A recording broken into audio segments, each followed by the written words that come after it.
ఇక మేడిగడ్డకు సంబంధించిన వార్త కూడా తొలి వెలుగులో ప్రధానంగా కనిపిస్తుంది.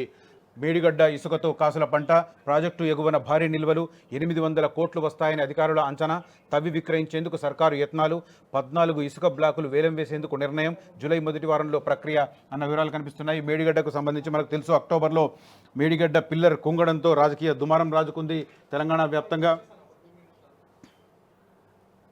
ఇక్కడ ఉంది వార్త. తెలంగాణ రాష్ట్రంలో రాజకీయ విమర్శలకు, ఆరోపణలకు, ప్రత్యారోపణలకు కేంద్ర బిందువుగా మారిన కాళేశ్వరం ప్రాజెక్టులో మేడిగడ్డ బ్యారేజీ ప్రస్తుతం రేవంత్ రెడ్డి ప్రభుత్వానికి కాసుల వర్షం కురిపించబోతోంది. రాష్ట్ర ఖజానాకు ఇది వరంగా మారింది. మేడిగడ్డ బ్యారేజ్ పిల్లర్లు కుంగిన నేపథ్యంలో నీటిని దిగువకు వదలడంతో ప్రాజెక్టు ఎగువ భాగాన భారీగా ఇసుక మేటలు బయటపడ్డాయి.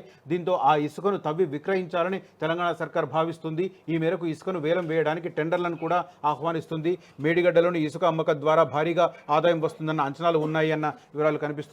మేడిగడ్డ ఒక రకంగా ఇంకో రకంగా మనకు ఉపయోగపడుతున్నట్టుంది. సాగునీటి కోసం కట్టిన మేడిగడ్డ ఇప్పుడు ఇసుకని అమ్ముకోవడం ద్వారా రాష్ట్ర ఖజానాకి డబ్బులు తెచ్చే రకంగా ఉపయోగపడుతున్నట్టుగా కనిపిస్తుంది. అసలైన తొలి వెలుగు.